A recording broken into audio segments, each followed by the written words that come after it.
Right, Insights channel, Steve here again, and here's the concluding part from the story of Jasher, the Hebrew book of Jasher. It's from my book, Jasher Insights, book 2, concluding the story of Joseph and his brethren down in Egypt.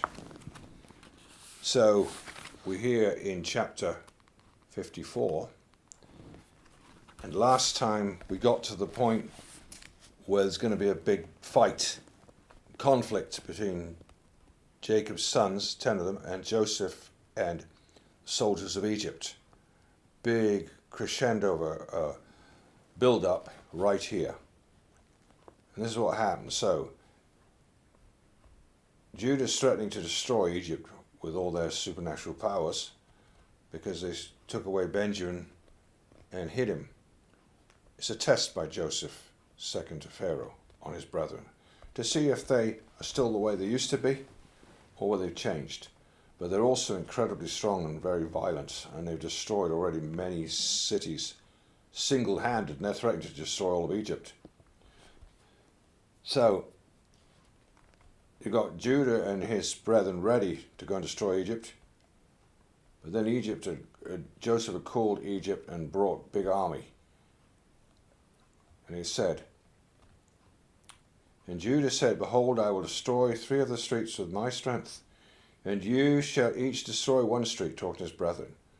And when Judah was speaking this thing, behold, the inhabitants of Egypt and all the mighty men came towards them with all sorts of musical instruments and loud shouting. The number was 500 cavalry, 10,000 infantry, 400 men who could fight without sword or spear, only with their hands and strength. And all the mighty men came with great storming and shouting, and they all surrounded the sons of Jacob and terrified them, and the ground quaked at the sound of their shouting. And when the sons of Jacob saw these troops, they were greatly afraid for their lives. Joseph did so in order to terrify the sons of Jacob to become tranquilized. And Judah, seeing some of his brethren terrified, said unto him, why are you afraid, whilst the grace of God is with us? And when Judah saw the people of Egypt surrounding them at the command of Joseph to terrify them, only Joseph commanded them, saying, do not touch any of them. And then Judah hastened, drew his sword, uttered a loud bitter scream, and he smote with his sword, and he sprang upon the ground, and he still continued to shout against all the people. And when he did this thing, the Lord caused the terror of Judah and his brethren to fall upon the valiant men, and all the people that surrounded them. And they all fled at the sound of the shouting. They were terrified, fell one upon the other, and many of them died as they fell. They all fled from before Judah and his brethren and from before Joseph. And whilst they were fleeing, Judah and his brethren pursued them unto the house of Pharaoh, and they all escaped. And Judah again sat before Joseph, roared at him like a lion, and gave a great and tremendous shriek at him. Of course, it's the tribe of Judah, the lion of Judah. It really was like that. And his shriek was heard at a distance, and all the inhabitants of Succoth heard it. All Egypt quaked at the sound of the shriek. Also the walls of Egypt and the land of Goshen fell in from the shaking of the earth. My golly, just Judah shouting like a lion, causing the walls to fall down. And Pharaoh also fell from his throne upon the ground. Also all the pregnant women of Egypt and Goshen miscarried when they heard the noise of the shaking, for they were terribly afraid. And Pharaoh sent word, saying, what is this thing that has this day happened in the land of Egypt? And they came and told him all the things from beginning to end. And Pharaoh was alarmed, and he wondered and was greatly afraid. And his fright increased when he heard all these things. And he sent to Joseph, saying, thou hast brought unto me the Hebrews to destroy all Egypt. What wilt thou do with that thievish slave? Send him away, let him go with his brethren. Let us not perish through their evil, even we, you, and all Egypt. And if thou desirest not to do this thing, then cast off from thee all my valuable things, and go with them to their land, if thou delightest in it. For they will destroy my whole country, slay all my people. Even all the women of Egypt have miscarried through their screams. See what they have done merely by their shouting and speaking. Moreover, they fight with the sword, they'll destroy the whole land. Now therefore, Choose that which thou desirest, whether me or the Hebrews, whether Egypt or the land of the Hebrews. And they came and told Joseph all the words of Pharaoh that he said concerning him. And Joseph was greatly afraid at the words of Pharaoh. And Judah and his brethren were still standing before Joseph, indignant and enraged. All the sons of Jacob roared at Joseph like the roaring of the sea in its waves. And Joseph was greatly afraid of his brethren. On account of Pharaoh, and Joseph sought a pretext to make himself known unto his brethren, lest they should destroy all of Egypt. And Joseph commanded his son Manasseh. And Manasseh went and approached Judah, placed his hand upon his shoulder, and the anger of Judah was stilled. And Judah said unto his brethren, Let no one of you say that this is the act of an Egyptian youth, this is the work of one of my father's house. And Joseph, seeing and knowing that Judah's anger was stilled, he approached to speak unto Judah in the language of mildness. And Joseph said unto Judah, Surely you speak truth, and have this day verified your assertions concerning your strength. And may your God, who delighteth in you, increase your welfare. But tell me truly, why from amongst all thy brethren dost thou wrangle with me on account of the lad?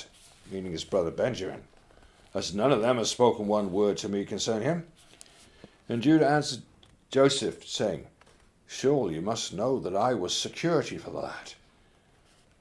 To his father, saying, If I brought him not unto him again, I should bear his blame forever. Therefore I have approached thee from amongst all my brethren, for I saw that thou wast unwilling to suffer him to go from thee. Now therefore, may I find grace in thy sight, and thou mayest send him to go with us. Behold, I will remain as a substitute for him, to serve thee in whatever thou desirest. For wherever thou send me, I will go serve thee with great energy. Send me now to a mighty king who has rebelled against thee, and thou shalt know what I will do unto him in his land. Although he may have cavalry and infantry, exceeding mighty people, I'll slay them all, and bring the king's head before thee. Dost thou not know? Hast thou not heard that our father Abraham, with his servant Eliezer, smote all the kings of Elam with their hosts in one night, left not one remaining? And ever since that day our father's strength was given unto us an inheritance for us, our seed forever. And Joseph answered and said, You speak truth. Falsehood is not in your mouth. For it was also told us that the Hebrews have power, the Lord their God delighteth much in them. Who then can stand before them? However, on this occasion will I send your brother. If you will bring before me his brother, the son of his mother, he's talking about Joseph now himself, of whom you said he had gone from you down to Egypt, it come to pass that when you bring unto me this brother, this Joseph character, I will take him in his stead, said to Benjamin, because not one of you was security for him to your father. And well he shall come unto me, I will then send with your brother, for whom you have been security. And Judah's anger was kindled against Joseph when he spake this thing, and his eyes dropped blood with anger. And he said unto his brethren, How doth this man this day seek his own destruction, and now all Egypt? And Simeon answered Joseph, saying, Did we not tell you at first that we knew not the particular spot to which he went, whether he be dead or alive, whether he speaketh my Lord like unto these things? Wherefore speaketh my Lord like these things you are saying? And Joseph, observing the countenance of Judah, discerned his anger began to kindle, when he spake unto him, saying, Bring unto me your brother instead of this brother. And Joseph said unto his brethren, Surely you said your brother was either dead or lost. Now if I should call him this day, and he should come before you, would you give him unto me instead of this brother, his brother? And Joseph began to speak and called, Joseph, Joseph, come this day before me, and appear to thy brethren, and sit before them. And when Joseph spoke this thing before them, they looked each different way, to see from whence Joseph would come before them. And Joseph observed all their acts, and said unto him, Why do you look here and there? I am Joseph, whom you sold to Egypt. Now therefore, let it not grieve you that you sold me, for as a support during the famine did God send me before you. Imagine the reaction of his brothers after all this.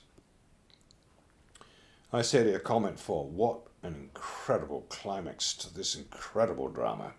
Here is the build-up and crescendo, and lo and behold, Joseph reveals himself finally to his brethren.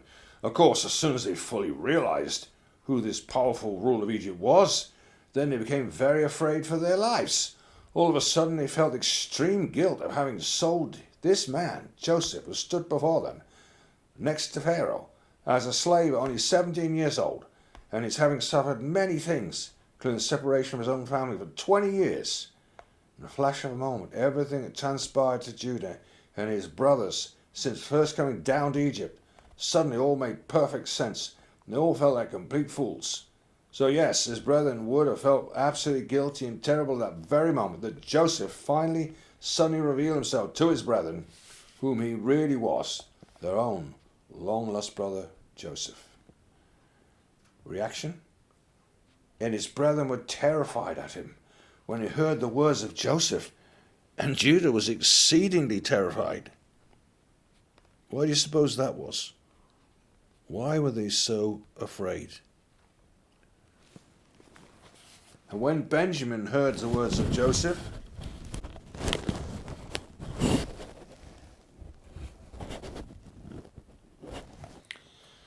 right, continuing then.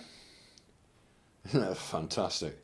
And when Benjamin heard the words of Joseph, he was before them in the inner part of the house, and Benjamin ran unto Joseph his brother, embraced him, fell on his neck, and wept. And when Joseph's brethren saw that Benjamin had fallen upon his brother's neck and wept with him, they also fell upon Joseph and embraced him, and they wept a great weeping with Joseph. And a voice was heard in the house of Joseph that they were Joseph's brethren. And it pleased Pharaoh exceedingly, for he was afraid of them, lest they should destroy Egypt. And Pharaoh sent his servants unto Joseph to congratulate him concerning his brethren who had come to him. And all the captains of the armies and troops that were in Egypt came to rejoice with Joseph, and all Egypt rejoiced greatly about Joseph's brethren. And Pharaoh sent his servants to Joseph, saying, Tell thy brethren to fetch all belongings to them, let them come unto me. I'll place them in the best part of the land of Egypt. And they did so. And Joseph commanded him, the setter of his house, to bring out his brethren gifts and garments. And he brought out to them many garments, being robes of royalty, many gifts, and Joseph divided them among his brethren. And he gave unto each of his brethren a change of garments of gold and silver, 300 pieces of silver. And Joseph commanded them all to be dressed in these garments, and to be brought before Pharaoh. And Pharaoh, seeing all of Joseph's brethren were valiant men and of beautiful appearance, he greatly rejoiced. They afterwards went out from the presence of Pharaoh to go to the land of Canaan to their father, and their brother Benjamin was with them. And Joseph rose up and gave unto them 11 chariots from Pharaoh, and Joseph gave unto them his chariot, upon which he rode on the day of his being crowned in Egypt, to fetch his father to Egypt. And Joseph sent to all his brothers children garments according to their numbers, and 100 pieces of silver to each of them. He also sent garments to the wives of his brethren from the garments of the king's wives, and he sent them. And he gave unto each of his brethren 10 men to go with him to the land of Canaan to serve them, to serve their children, all belonging to them in coming to Egypt. And Joseph sent by the hand of his brother Benjamin 10 suits of garments for his 10 sons, a portion above the rest of the children of the sons of Jacob. And he sent to each 50 pieces of silver and 10 chariots on the account of Pharaoh. And he sent to his father 10 asses laden with all the luxuries of Egypt, and 10 she-asses laden with corn and bread, and nourishment for his father, to all that were with him as provisions for the road. And he sent to his sister Dinah garments of silver and gold, and frankincense and myrrh, aloes and women's ornaments in great plenty. And he sent the same from the wives of Pharaoh to the wives of Benjamin. Comment 5. Unlike the book of Jubilees, here in the book of Jasher, it is stating that Dinah did not die upon hearing the news of Joseph having been killed by a wild animal story some 20 years earlier, as concocted by Joseph's brethren, but was in fact still alive. That's the only sister of these 12 brothers, Dinah. Joseph, the ruler in Egypt, and her long-lost brother sent gifts to her from Egypt. This was also the time when Joseph's brethren finally told the truth concerning Joseph to their father. Must have been very awkward for all of them. Jacob would have finally realized that Joseph obviously hadn't been killed by a wild animal. All of a sudden, Jacob would have fully realized what had really happened in the past to his long-lost son Joseph. He would have been very upset as his other sons, I would imagine, at least until God showed him the bigger picture, and that it was God himself who had allowed it all to happen in order to save their lives from the great coming 7 years of famine, as predicted by Joseph in interpreting Pharaoh's dream.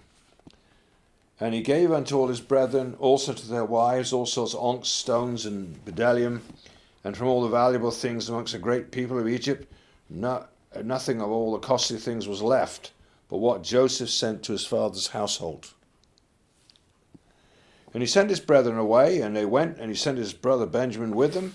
And Joseph went out with them to accompany them on the road unto the borders of Egypt, commanded them concerning his father and his household to come to Egypt. And he said unto them, Do not quarrel on the road, for this thing was from the Lord to keep a great people from starvation, for there will be yet 5 years of famine in the land. And he commanded them, saying, When you come into the land of Canaan, do not come suddenly before my father in this affair, but act in your wisdom. And Joseph ceased to command them, and he turned and went back to Egypt. And the sons of Jacob went to the land of Canaan with joy and cheerfulness to their father Jacob. And they came unto the borders of the land, and they said to each other, What shall we do in this matter before our father? For if we come suddenly to him and tell him the matter, he'll be greatly alarmed at our words, will not believe us. And they went along till they came nigh unto their houses, and they found Sirach, the daughter of Asher, going forth to meet them. And the damsel was very good and subtle, knew how to play upon the harp. And they called unto her, and she came before them. She kissed them, and he took her and gave unto her a harp, saying, Go now before our father, and sit before him, and strike upon the harp, and speak these words. And he commanded her to go to their house, and she took the harp, and hastened before them. She came and sat near Jacob, and she played well and sang, and uttered in the sweetness of her words, Joseph, my uncle, is living. He ruleth throughout the land of Egypt, is not dead. And she continued to repeat and utter these words, and Jacob heard her words, and they were very agreeable to him. He listened while she repeated them twice and thrice. Joy entered the heart of Jacob at the sweetness of her words. What a smart thing to do that was. And the Spirit of God was upon him, and he knew that all the words to be true. That was very smart on behalf of Joseph's brothers. And Jacob blessed Sirach when she spoke these words before him. And he said unto her, My daughter, may death never prevail over thee, for thou hast revived my spirit. Only speak yet before me as thou hast spoken, for thou hast gladdened me with all thy words. And she continued to sing these words, and Jacob listened, and it pleased him, and he rejoiced, and the Spirit of God was upon him. And while he was yet speaking with her, behold, his sons came to him with horses and chariots and royal garments and servants running before him. And Jacob rose up to meet them, and saw his sons dressed in royal garments, saw the treasure that Joseph had sent to them. And he said unto them, Be informed that our brother Joseph is living, and it is he who ruleth through the land of Egypt. It is he who spoke unto us as we told thee. And Jacob heard all the words of his sons, and his heart palpitated at their words. He could not believe them, until he saw all that Joseph had given them, and what he had sent him, and all the signs which Joseph had spoken unto them. And he opened out before him, and showed him all that Joseph had sent, and he gave unto each what Joseph had sent him. And he knew they had spoken the truth, and he rejoiced exceedingly on account of his son. And Jacob said, It is enough for me that my son Joseph is still living. I will go and see him down in Egypt before I die. And his sons told him Jacob was 130 years old when this happened. He lived another 16 years to 146 down in Egypt. And his sons told him all that had befallen them. And Jacob said, I'll go down to Egypt to see my son and his offspring. And Jacob rose up and put on the garments which Joseph sent him. After he had washed, shaved his hair, he put upon his head the turban which Joseph had sent him. And all the people of Jacob's house and their wives put on the garments which Joseph sent to them, and they greatly rejoiced that Joseph, who was still living, and was ruling in Egypt. And all the inhabitants of Canaan heard of this thing, and they came and rejoiced much with Jacob that he was still living. And Jacob made a feast for them for 3 days. All the kings of Canaan and nobles of the land ate and drank and rejoiced in the house of Jacob. Comment 7. This story of the wisdom of Joseph in trying his brethren to see if they'd changed their ways and God's resultant forgiveness of them through Joseph is truly a heart-wrenching story that never fails to bring tears to my eyes. It's a unique and incredible story of forgiveness.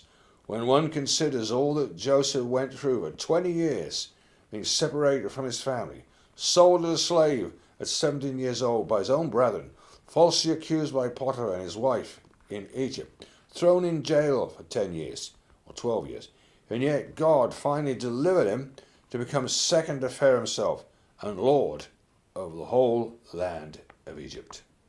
And that is the end of chapter 54 from the book of Jasher, the old Hebrew book of Jasher, incredible, or from my book, Jasher Insights, Book 2. Well, I hope you enjoyed the climax to that story. And I did that in 3 audios. This is the last one of that series. So I would encourage you, please do get my Insights books. The first one was Enoch Insights, Jasher Insights 1 and 2, Jubilees Insights, Eden Insights from the Lost Books Adam and Eve, Testaments of 12 Patriarchs Insights. That's an incredible book too, about these same sons of Jacob, really incredible. And the last one, Ezra's Insights. And then I have 2 books on the paranormal supernatural called Out the Bottomless Pit. So I'd encourage people, do get my books, as I think you'll find them very encouraging. They've got a lot of wisdom in them, and I think they help people with their relationship with God. So thanks so much for listening. Bye for now.